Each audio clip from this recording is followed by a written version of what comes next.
आम्ही असं very clear आहोत की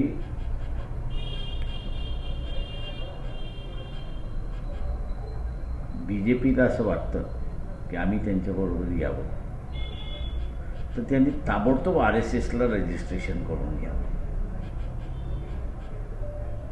नाही तर आम्ही त्यांच्या विरोधात. काँग्रेससोबत तुम्ही जाणार होते, त्या चर्चेचा काय झालं सध्या? ते काँग्रेसवर जाण्याच्या चर्चेबरोबर पॉझिटिव्ह आहे ना. आमच्याकडे 42 आहेत. सत्ता म्हणजे सत्ता स्थापनेसाठी जो मॅजिक फिगर लागतो तो मॅजिक फिगर आहे ना आमच्याकडे 42चा. काँग्रेसच्या आमदारांचं म्हणणं आहे की कोर्टात तुमचा चेंडू आहे, तुम्ही निर्णय घ्याल ते होणार. हो, म्हणून तुम्ही म्हणाल मग की आम्ही असताना महापौर करू, स्टँडिंग कमिटी करू आणि शहरातल्या लोकांना असताना दिलासा देऊ की जो इल्लिगल टॅक्स वाढ केलेली आहे तिला रद्द करून शासन निर्णयाप्रमाणे जे टॅक्स परमिसेबल आहे तेवढाच लोकांकडून आम्ही वसूल करू. ते आपण जाहीर करणार आहोत आणि ज्या दिवशी नोटिफिकेशन निघेल त्या नोटिफिकेशनच्या 48 तासामध्ये आम्ही जे काही ठरवलेलं आहे 5 वर्षाचा, तो पूर्ण 5 वर्षाचा आराखडा आम्ही मांडलेला आहे. महापौर कोणाचा असणार ती त्या आराखड्यामध्ये येऊन जाईल. सध्या चर्चेत काही झालं नाही का? चर्चेच्या ह्याच्यामधला असं ज्याचा आराखडा आणि सह्या झाल्या की ते कन्फर्म्ड असतात, तेव्हा जाहीर केलेलं अधिक चांगलं असतं. काही संदर्भातला सध्या काय स्टेटस आहे? सध्याचं स्टेटस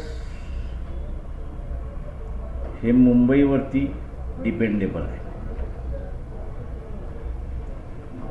मुंबईमध्ये काय होणार, त्यानंतर उरलेल्या महानगरपालिकेमधले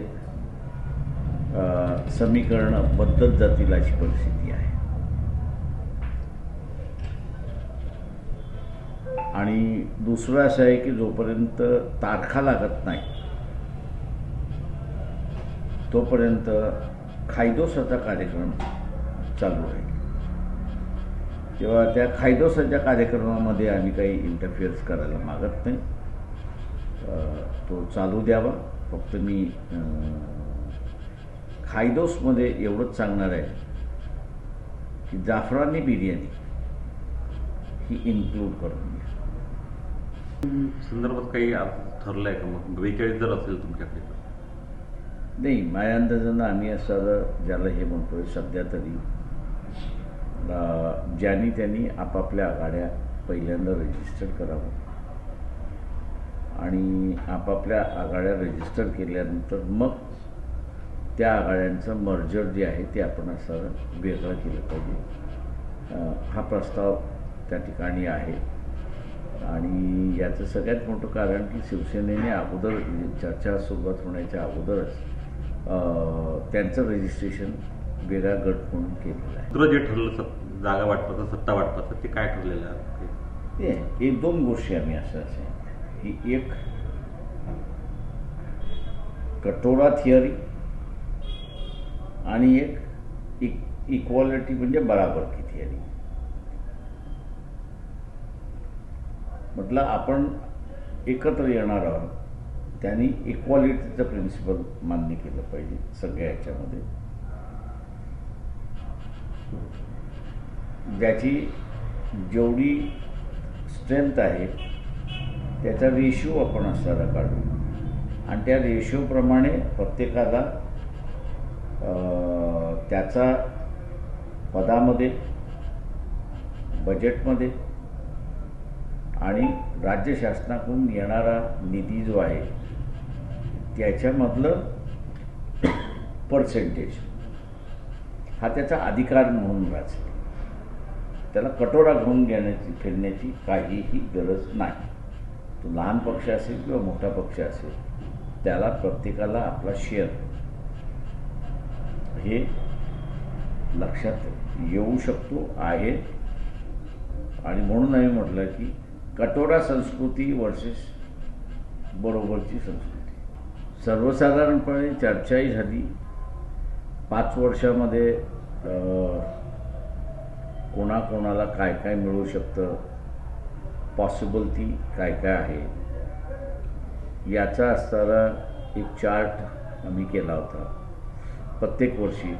आणि येत्या 5 वर्षामध्ये काय काय आहे की 42 जण एकत्र राहिले. तो काही जणांकडे देण्यात आलेला आहे आणि त्याच्यावरती चर्चाही होतात. बाळासाहेब, तुमच्यासोबत जे लोक आहेत त्यामध्ये दोन्ही राष्ट्रवादीचे 4 नगरसेवक आहेत, त्यांच्याबद्दल खूप मोठी संदिग्धता आहे. त्यांनी भाजप तिथे आमच्याबद्दल सुद्धा संदिग्धता आहे त्याच्यामुळे असं हे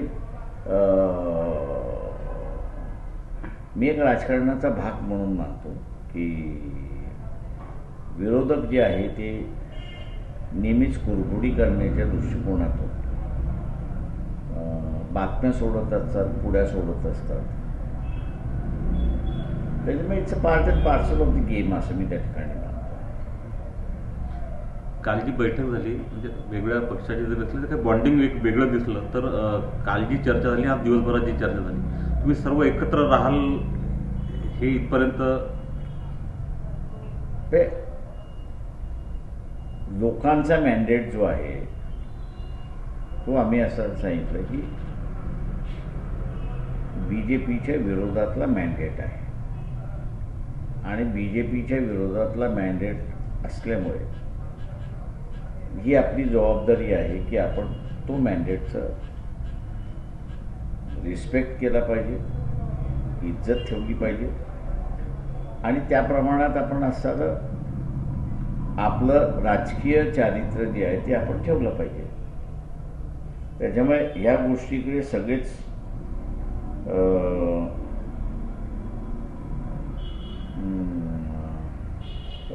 एक मुद्द्यावरती एकत्र आहेत की हे आपण केलं पाहिजे. त्याच्यामुळे मला कुठेही अडचण नाही असं दिसत नाही.